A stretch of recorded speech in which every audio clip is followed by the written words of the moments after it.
Oh Ramadan, oh Ramadan, Ramadan, Ramadan, Ramadan, Ramadan. السلام علیکم ورحمۃ اللہ وبرکاتہ۔ الحمدللہ رب العالمین، والصلاة والسلام علی سید المرسلین وعلی آلہ واصحابہ اجمعین، اما بعد۔ ناظرین کرام، البر ممبئی کی جانب سے ایک اہم پروگرام تحفہ رمضان کے نام سے پیش کیا جا رہا ہے، جس میں ہم آپ سب کا خیر مقدم کرتے ہیں اور دل کی گہرائیوں سے استقبال کرتے ہیں۔ اس پروگرام میں رمضان المبارک کے اہم ترین مسائل، فضائل اور بہت ساری اہم ترین باتیں انشاءاللہ العزیز آپ کے سامنے پیش کی جائیں گی۔ آج کے اس پروگرام میں، آج کی اس مجلس میں ہم آپ کے سامنے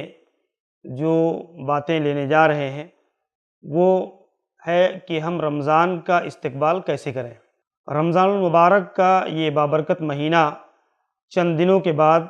ہمارے سروں پر سایہ فگن ہونے والا ہے۔ رمضان المبارک کے یہ ایام بڑے ہی قیمتی اور بہت ہی اہم ہے۔ اللہ تبارک و تعالیٰ کی مغفرت، اس کی بخششیں، اس کی رحمتیں اس بابرکت مہینے کے اندر عام ہوتی ہیں۔ اس لیے ہر مسلمان مرد و عورت کے لیے یہ بڑی ہی فرصت کا اور بہت ہی اہم ترین موقع ہوتا ہے کہ ہم اللہ تبارک و تعالیٰ کی رحمتوں کو حاصل کر سکیں۔ میں نے آپ کے سامنے قرآن کریم کی ایک آیت کریمہ تلاوت کی ہے، جس میں اللہ رب العالمین ہم سے یہ بات بیان کرتا ہے کہ ان الذین یتلون کتاب اللہ، بے شک جو لوگ اللہ تعالیٰ کی کتاب کی تلاوت کرتے ہیں، نماز قائم کرتے ہیں،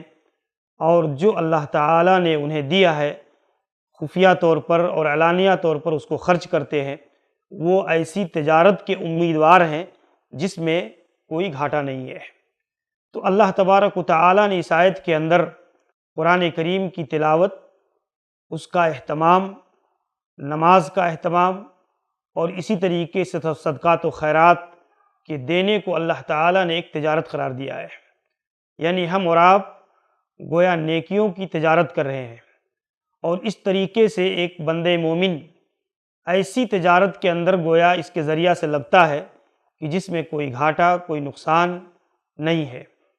اللہ تبارک و تعالیٰ نے دوسری جگہ قرآن کریم کے اندر ذکر فرمایا ہے، یا ایھا الذین آمنوا هل ادلکم علی تجارۃ تنجیکم من عذاب علیم۔ اے ایمان والو، کیا میں تمہیں ایسی تجارت نہ بتاؤں جو تمہیں عذاب علیم سے نجات دینے والی ہے۔ تؤمنون باللہ، تم اللہ پر ایمان لاؤ، اس کے رسول پر ایمان لاؤ، اللہ تبارک و تعالیٰ کے راستے میں جہاد کرو، اپنے مال کے ذریعہ سے، اپنی جان کے ذریعہ سے۔ ذالکم خیر لکم ان کنتم تعلمون، تمہارے لیے یہ بڑی ہی بہترین اور عمدہ چیز ہے اگر تم اس کو جانو اور سمجھو۔ اللہ تبارک و تعالیٰ نے اس آیت کے اندر بھی ہمیں اور آپ کو عملی تجارت کا ایک ذریعہ بتایا ہے، ایک بہترین تجارت کی خبر دی ہے کہ ایک مسلمان کو اللہ تعالیٰ نے دین و ایمان اور اعمال صالحہ کی ایسی تجارت اللہ تعالیٰ نے بتائی ہے کہ جس کو کر کے مومن عذاب علیم سے اپنے آپ کو بچا سکتا ہے۔ میرے بھائیو، ہم رمضان المبارک کے اس بابرکت مہینے کی آمد سے پہلے اپنے آپ کو کس طرح سے تیار کریں، کیسے اس بابرکت مہینے کی جو ہے فضیلت کو، اس کے اجر و ثواب کو پانے کی ہم کس طرح سے کوشش کریں۔ اس کی بہت ساری شکلیں اور صورتیں ہیں کہ ہم اور آپ رمضان المبارک کا استقبال کریں،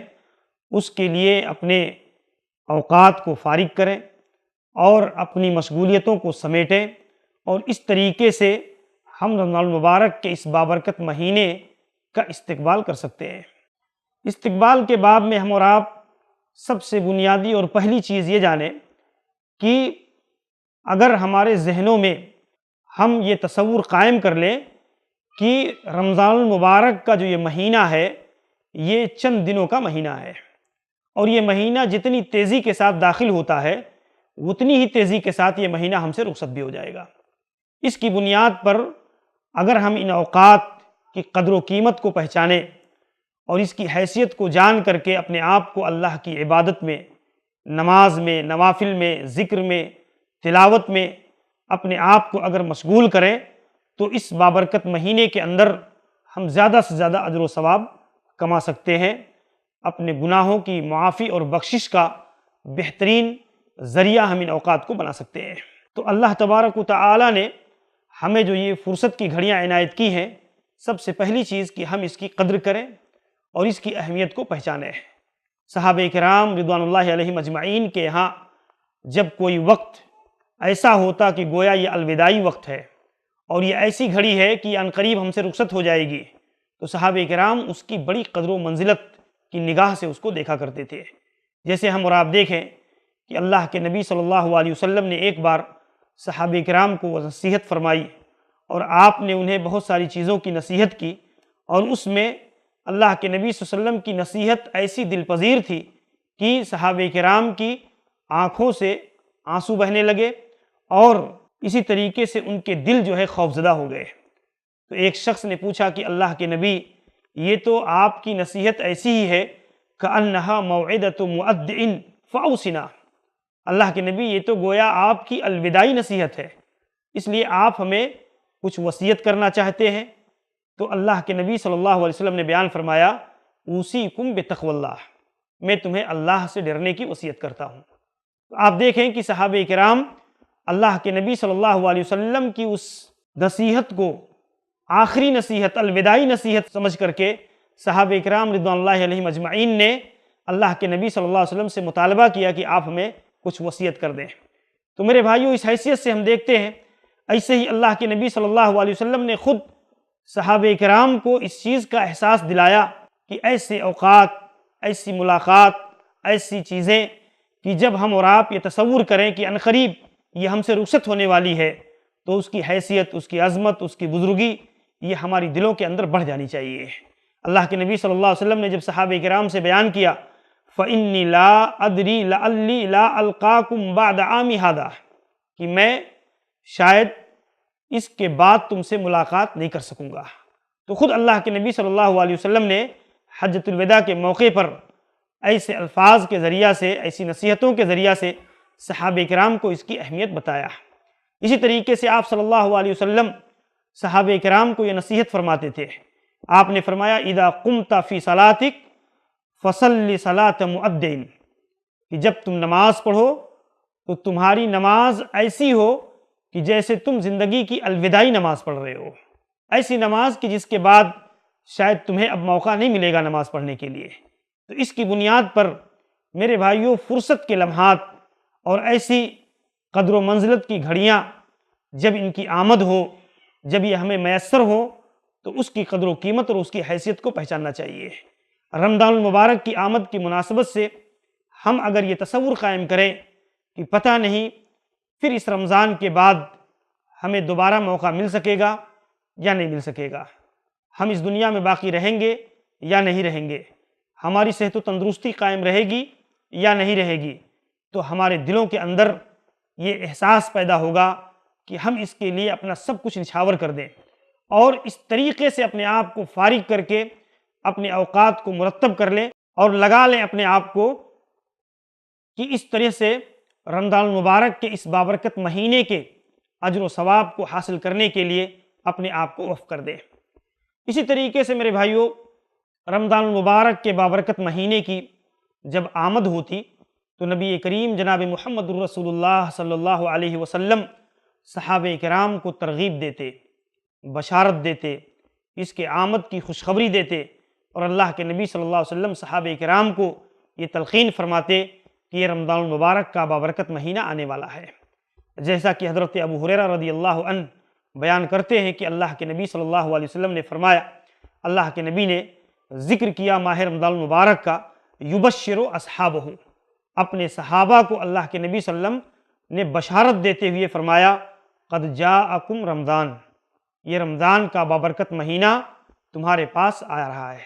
شہر المبارک، یہ انتہائی بابرکت مہینہ ہے، رحمتوں اور برکتوں کا مہینہ ہے۔ افترض اللہ علیکم صیامہ، تو اس کے روزے کو اللہ تعالیٰ نے تمہارے اوپر فرض کیا ہے۔ تفتح فیہ ابواب الجنہ، اس مبارک مہینے کے اندر جنت کے دروازے کھول دیے جاتے ہیں۔ وتغلق فیہ ابواب الجحیم، اور جہنم کے دروازے اس بابرکت مہینے کے اندر بند کر دیے جاتے ہیں۔ وہ تغل فیہ الشیاطین، اور شیاطین قید کر دیے جاتے ہیں۔ فیہ لیلۃ خیر من الف شہر، اس بابرکت مہینے کے اندر ایک رات ایسی ہے جو 1000 مہینوں کی عبادت سے بہتر ہے، 1000 مہینوں کی راتوں سے بہتر ہے۔ من حرم خیرہا فقد حرم، جو آدمی اس بابرکت رات کے اجر و ثواب سے محروم رہ گیا، جس نے محنت کر کے رات کو جاگ کر کے اللہ تعالیٰ کے لیے عبادت کر کے اس رات کے اجر و ثواب کے حاصل کرنے سے جو محروم رہا، تو گویا بہت بڑے خیر کثیر سے محروم ہو گیا۔ اللہ کے حبیب صلی اللہ علیہ وسلم نے اس حدیث کے اندر ہمیں اور آپ کو رمضان المبارک کے اس بابرکت مہینے کے بنیادی اعمال کو اللہ کے نبی نے بیان فرمایا۔ اس حدیث میں تذکرہ بھی ہے کہ اللہ کے نبی رمضان کی آمد سے پہلے صحابہ کرام رضوان اللہ علیہم اجمعین کو اس بات کی ترغیب دے رہے ہیں، آپ صحابہ کرام کو بشارت دے رہے ہیں کہ یہ بابرکت مہینہ آ رہا ہے اور اس کے اندر اس طرح کی اللہ کی رحمتیں نازل ہوتی ہیں، اللہ تعالیٰ کی بہت بڑی رحمت ہے، ترغیب ہے اللہ کی طرف سے کہ جنت کے دروازے کھول دیے جاتے ہیں اور جہنم کے دروازے بند کر دیے جاتے ہیں، اور یہ حقیقت پر مبنی ہے۔ اور اسی طریقے سے شیاطین کو قید کر دیا جاتا ہے تاکہ وہ انسان کو اغوا نہ کر سکے،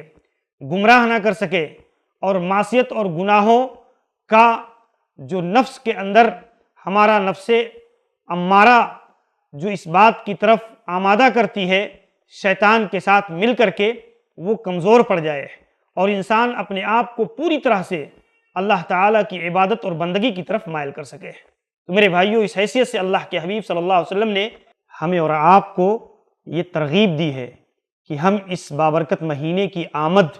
پر اس طرح سے اپنے آپ کو تیار کریں اور ماہ رمضان المبارک کے اس مہینے کا استقبال کریں۔ آپ دیکھیں، اسی حدیث سے امام ابن رجب حنبلی رحمہ اللہ نے یہ استدلال کیا ہے کہ ھذا الحدیث اصل فی تہنیۃ الناس بعضهم بعضا بشہر رمضان کیف لا یبشر المؤمن بفتح ابواب الجنان، کہ اس حدیث کے اندر یہ اصل موجود ہے، دلیل موجود ہے کہ ایک مسلمان دوسرے مسلمان کو رمضان المبارک کے آمد پر ایک دوسرے کو خوش آمدید کہہ سکتا ہے، اس کو بشارت دے سکتا ہے۔ اور کیسے بشارت نہ دے جبکہ اس مبارک مہینے کے اندر جنت کے دروازے کھول دیے جاتے ہیں اور جہنم کے دروازے بند کر دیے جاتے ہیں۔ یہ اللہ تبارک و تعالیٰ کی طرف سے بہت بڑی رحمت اور مزدہ ہے ہمارے لیے۔ تو ہم ایک مسلمان کی حیثیت سے اس ماہ رمضان المبارک کے مہینے کی قدر و منزلت کو پہچانیں۔ میرے بھائیوں، آپ ہمارے اس سلسلے کے ساتھ جڑے رہیے۔ انشاءاللہ العزیز اگلی مجلس کے اندر ہم رمضان المبارک کیسے گزاریں،